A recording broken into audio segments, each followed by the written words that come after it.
देखिए, कोई आदमी विरोध करे, बहुत टेंशन लेने की जरूरत नहीं है। 10, 20, 50 लोग भी तुम्हारे विरोधी हो जाएं, टेंशन लेने की जरूरत नहीं है। पर अग्नि, वल, जायु, पृथ्वी, ये जब हमारा विरोध करते हैं तो फिर बहुत चिंता करनी चाहिए। बंधुओं, इस समय चिंता का ही विषय है, क्योंकि इस समय प्रकृति हम सबका विरोध कर रही है। बोलिए, केदारनाथ में क्या आपदा आनी चाहिए? पशुपतिनाथ में क्या आपदा आनी चाहिए? पर आ रही है। तीर्थ में क्यों सी आपदा आ रही है? ये प्रकृति हमारा विरोध कर रही है। और मैं एक ही बात कहूंगा कि जब राजा परीक्षित का विरोध प्रकृति ने किया तो बिना बादल के बारिश हुई, और इतनी बारिश हुई कि सूखी नदियों में बाढ़ आ गई। बिना बादल की बारिश कैसी होती है आपको पता है? उसे भी मैं बताता हूँ। बिना बादल की बारिश कहते हैं बादल फटने को, और बादल फटने का मतलब होता है, आप समझदार होंगे, हम कभी कभी किसी नालायक को समझाते हैं, अरे दुष्ट, इतना पाप मत करे, नहीं तो बादल फट जाएंगे तेरे कुकर्मों की वजह से। इतना झूठ मत बोल जो बादल फट जाए।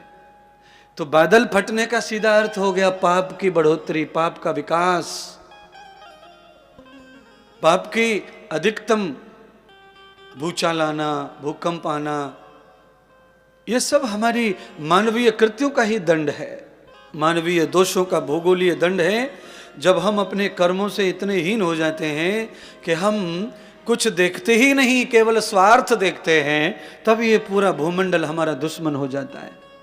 चाचा दुश्मन हो जाए, मामा दुश्मन हो जाए, मित्र दुश्मन हो जाए, जाति वाती दुश्मन हो जाए, इन सबको जीता जा सकता है अपनी कर्मठता थे कर्म से। पर जब भूगोल ब्रह्मांड को दुश्मन होता है तो फिर कोई नहीं तुम्हें दिखाई देगा कि तुम्हारी कोई रक्षा करे। तो गुरुजी फिर कैसे सुधरे, कैसे बचे? हम क्या करें ऐसा जिससे कि हमारा ये भूगोल, ये ब्रह्मांड, ये प्रकृति हमारी प्रेमी रहे? हम ऐसा क्या करें? सुनिए, राजा परीक्षित का जब ये पूरा भूगोलीय खंड दुश्मन हो गया, भूचाल आया, तूफान आया, बाढ़ आई, बादल गरजे, बिजलियां तड़की, कब? जब संत का अपमान हुआ तब। इसलिए ये कथा सुना रहा हूं। इस कथा को सुनाने के पीछे आपको सुधारना और समझाना है। किसी भी सज्जन आदमी का कभी अपराध मत करो, किसी भी तपस्वी, किसी भजनानंदी भगत का कभी अपमान मत करो, कभी उसकी आलोचना मत करो, कभी उसकी बुराई मत करो। कोई ध्यान में भजन में बैठा है, कभी उसकी खिल्ली मत उड़ाओ।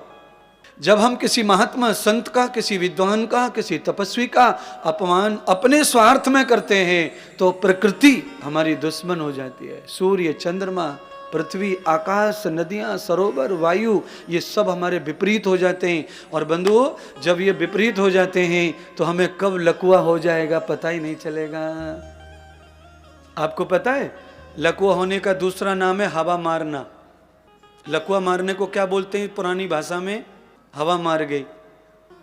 किसी भी प्रकृति को नाराज नहीं करना है, और प्रकृति को नाराज नहीं करना है तो क्या करना है? किसी संत, किसी विद्वान, परमात्मा का अपमान नहीं करना है। चाहे जितनी हानि हो जाए, हमारा स्वार्थ पूरा हुआ नहीं हुआ, पर उनकी हानि करने के बाद में गारंटी के साथ आप अच्छे नहीं रह सकते, सुखी नहीं रह सकते, समृद्ध नहीं रह सकते।